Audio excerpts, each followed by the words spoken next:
Haleluya, selamat malam, salam sejahtera di dalam kasih Kristus. Kembali lagi malam hari ini kita diberikan lagi kesempatan oleh Tuhan untuk mendengarkan kembali renungan firman Allah atau renungan malam pada malam hari ini. Sebelumnya kita akan berdoa terlebih dahulu. Terima kasih Tuhan, Engkau baik, Engkau luar biasa dalam hidup kami. Di sepanjang hari ini Tuhan sudah beserta dengan kami. Dan Tuhan, sebelum kami beristirahat, sebelum kami tidur, biarlah kami mau mendengarkan renungan firman Allah. Urapan-Mu menyertai hamba-Mu, urapan-Mu menyertai umat-umat Tuhan di mana saja berada, yang mendengarkan di rumah atau di mana saja. Tuhan juga akan mengurapi. Terima kasih Tuhan, firman-Mu menjadi kekuatan bagi kami, menjadi remah bagi hidup kami. Dalam nama Yesus kami sudah berdoa. Haleluya, amin. Puji Tuhan, firman Allah pada malam hari ini kita ambil dari suratan Rasul Paulus kepada jemaat di Kolose, yaitu Kolose 3 ayat yang ke-15. Kolose 3 ayat 15, di sana dia katakan, hendaklah damai sejahtera Kristus memerintah dalam hatimu, karena untuk itulah kamu telah dipanggil menjadi satu tubuh dan bersyukur. Sekali lagi, hendaklah damai sejahtera Kristus memerintah dalam hatimu, karena untuk itulah kamu telah dipanggil menjadi satu tubuh dan bersyukurlah. Puji Tuhan, renungan malam ini di mana Rasul Paulus dia menasehatkan atau mengingatkan kepada jemaat yang ada di Kolose supaya ada damai sejahtera yang memerintah di dalam hati mereka. Kalau kita melihat sebelum ayat yang ke-15, ayat pokok yang tadi, di sana ayat yang ke-13 dia katakan, sabarlah kamu seorang terhadap yang lain dan ampunilah seorang akan yang lain apabila yang seorang menaruh dendam terhadap yang lain, sama seperti Tuhan telah mengampuni kamu, kamu perbuat jugalah demikian. Ayat 14, dan di atas semuanya itu kenakanlah kasih sebagai pengikat yang mempersatukan dan menyempurnakan. Puji Tuhan, saudaraku yang terkasih dalam Tuhan, kita melihat bahwa di dalam lingkungan atau jemaat di dalam Kolose ini, ya, ada sedikit permasalahan. Itu sebabnya Rasul Paulus dia menegaskan atau dia mengajak supaya jemaat Tuhan yang ada di Kolose penuh dengan damai sejahtera.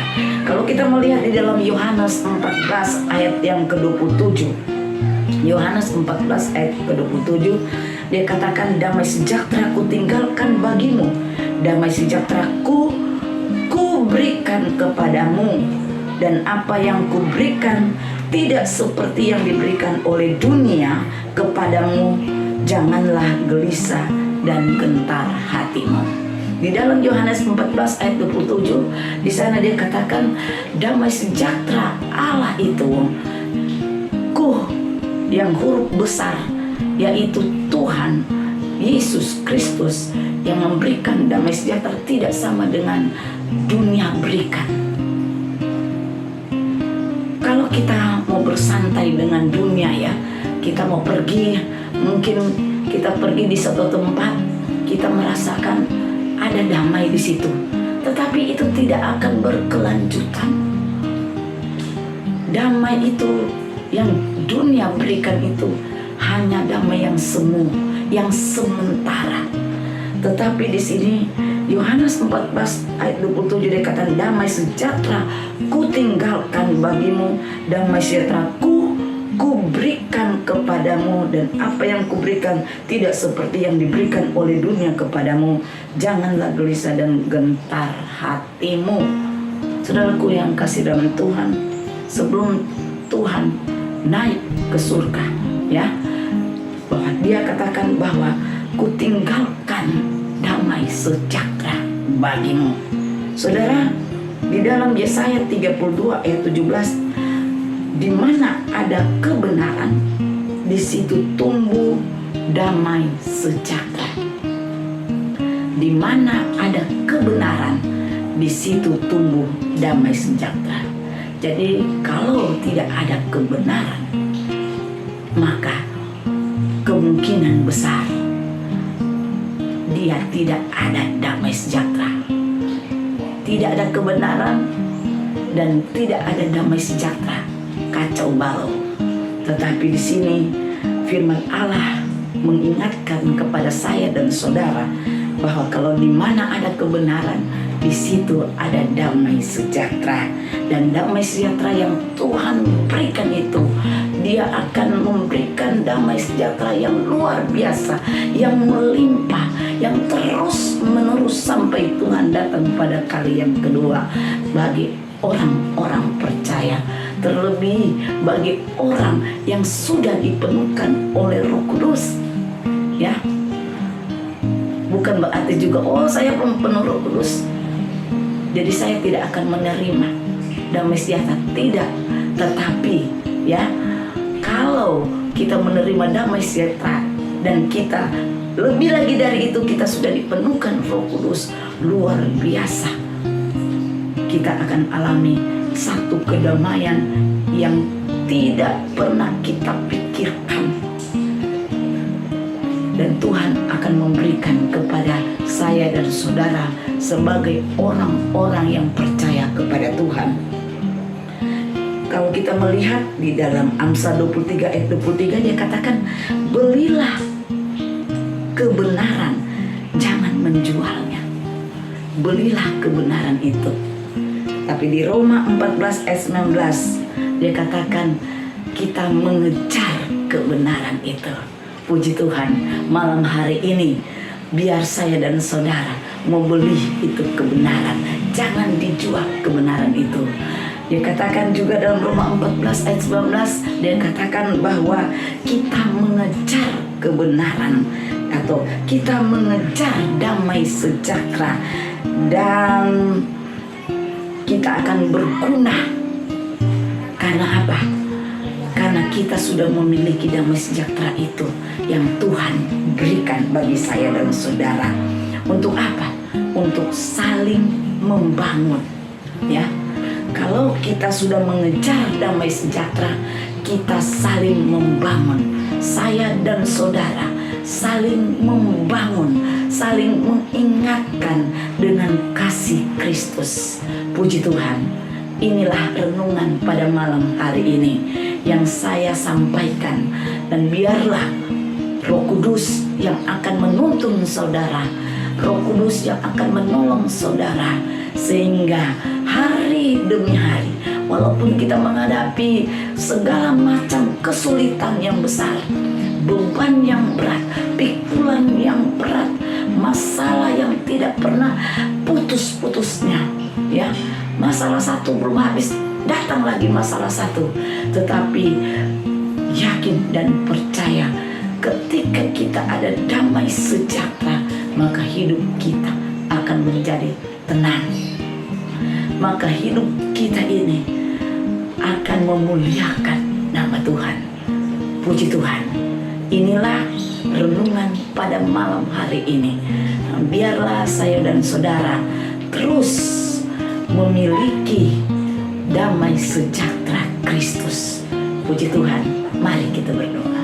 Terima kasih Tuhan, dengan firman-Mu ini, biarlah kami semua boleh mendapatkan firman yang baik ini menjadi rema bagi kami, makanan hidup kami. Tuhan, biarlah Tuhan memberikan damai sejahtera bagi kami. Di dalam mengiring kepada Tuhan, banyak tantangan yang kami hadapi, tapi satu saat kita akan menerima sukacita yang besar daripada. Terima kasih Tuhan. Berkati jemaat-jemaat Tuhan yang mendengarkan renungan firman Allah pada malam hari ini. Berkati setiap pekerjaan usaha mereka Tuhan. Berbagai-bagai macam Tuhan usaha. Tapi biarlah Tuhan yang akan memberkati. Berkati lewat kesehatan, kekuatan. Berkati jasmani dan rohani. Urapan Allah menyertai kami semua. Dalam nama Yesus kami sudah berdoa. Haleluya. Amin.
Gerejaku adalah rumahku.